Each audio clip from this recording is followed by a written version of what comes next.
Now back to the Wisconsin Vegetable Gardener Radio Show, which is presented to you by Power Planter Earth Augers, the official digging tool. To find the right size for your digging project, visit powerplanter.com. Now here are your hosts, Joey and Holly Baird.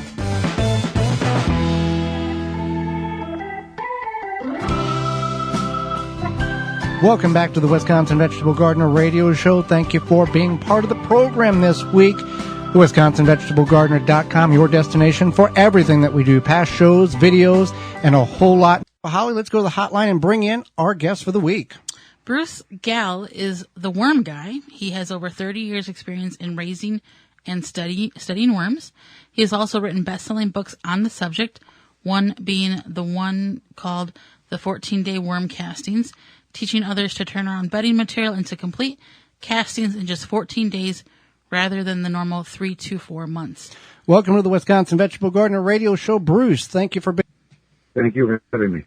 Well, let's start with this. Everybody gets a nickname in life. Some people like it, some people don't. You're known as the worm guy. How did that become your title? Years ago, I started dumping bait.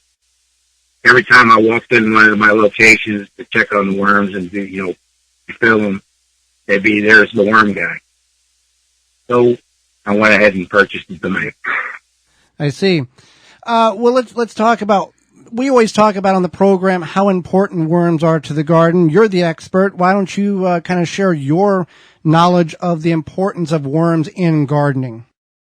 Well, one is that I know we'll probably touch on a little more is worm castings that they produce in the soil. Secondly is especially your earthworms. They burrow down deeper, which aerates the soil, allows for moisture to get in. And again, while they're burrowing, they're eating and dropping worm castings all around your root system. And as they do that, they don't eat the roots, so they're not going to interfere with the root system or damage the plant. So why are worm castings, or what are worm castings, and why are they so important to the soil? And maybe if you feel that you want to add some to your soil, why is it a good idea to add them to your soil? Worm castings are actually worm waste, but it's clean. It's not smelly, it doesn't have any odor to it. It might have like a real earthy smell. Sometimes you go in the forest, you might smell them. But the castings themselves are actually readily available plant food, for one. You can absorb it immediately. Two, they're loaded with beneficial microbes that you want in your garden that assist in the living organisms in your soil, as you folks already know. And they only assist to actually blossom that growth. You add beneficial microbes, and it's readily available plant food that the plants can start absorbing immediately. They can also be used for making a worm feed that you can water your plants with once you aerate it. And you can actually, during early morning after the sun comes up, or later in the evening, usually I prefer morning so the sun can dry them off and they're not wet overnight. With the worm tea, pour it right over the leaves, and the leaves can actually absorb the nutrients right away too. Now, a lot of people always say, well, I don't have many worms in my garden. Should I go buy some at the bait shop? And we always say, no, you shouldn't. What's your take on that? Should people buy worms from other environments and dump them into their yard and garden? No, because the ones you're going to buy, for the most part, are going to be composting worms, which reside towards the top of the soil. Secondly, a lot of soils they can't handle, like sandy soils or hard clay soil. One of the types you can get is Canadian nut coral. Now, if you live up, all the way up in Oregon or something, you can find them naturally in a real cold environment, the ground. You could use those. There is another one that some people call invasive and all, but realistically, I'll get into that later when you ask me, but realistically, that is an all-round great little worm because it burrows down deep. It's actually an earthworm. It can handle all sorts of soil. It can go in clay, sandy soil, anything.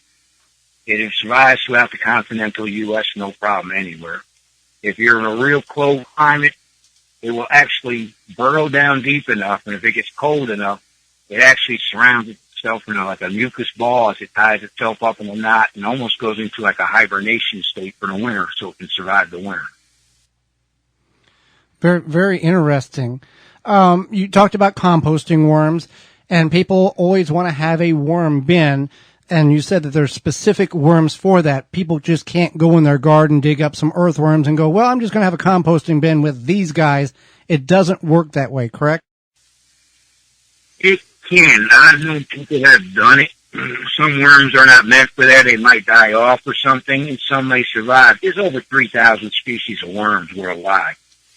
So what looks like a red wiggler might be a red wiggler, and it might be about a dozen other different varieties of worms, unless you look at it very closely.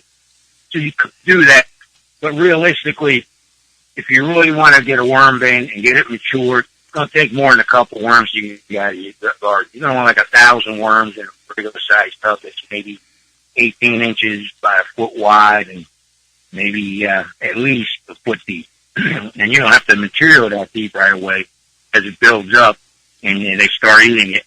So it's going to build up a bit. Realistically, a real compost bin, the minimum you want to start with is 1,000. Like I said, red wigglers would be the best for most people and probably the easiest to get started with.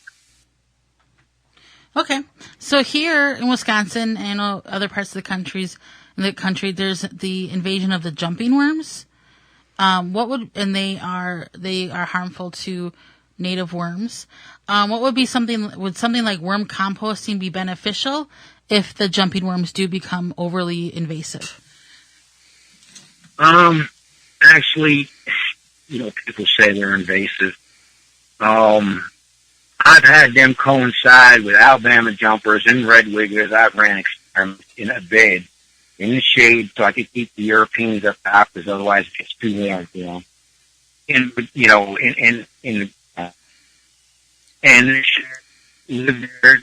was an person when there is a man in Hawaii and a couple his wife that raised Alabama jumpers. They're called jumpers, Alabama jumpers, turkey worms, Georgia jumpers, depending on where you are in the country, alongside red wigglers in a compost bin. Now, Alabama jumpers are hard to get started in a compost bin, but once you get to attaching new ones, it's a little easier. But he has them coinciding in his compost bins as red wigglers and Alabama jumpers side by side. This invasive thing is a fallacy. They're not invasive. They don't harm other worms. They don't hoard all the food from all the worms. It's just a fallacy that people make up so the government, be honest with you, subsidizes these, tests and everything else through these government agencies. That's all it is. I mean, to be honest with you, no worm hurts each other. There's only one worm that you have to be aware of, and it's called the hammerhead worm. And it looks like a hammerhead shark head on it. That one will kill other worms. That's the only worm that you do not want in your garden. Let's talk about, before we let you go, worms are unique species, and what we understand, and you correct us if we're wrong, when they get into an area, they won't overpopulate themselves. They kind of know when to stop reproducing and where the balance is. Is that what you understand of them? No, they will keep eating.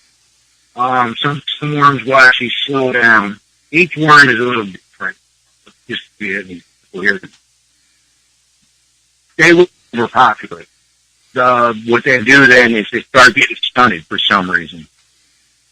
However, in the wild they won't because it's spread out. But in a worm bin they can overpopulate. So you will want to thin it. But to give you an idea, the jumper you referred to earlier.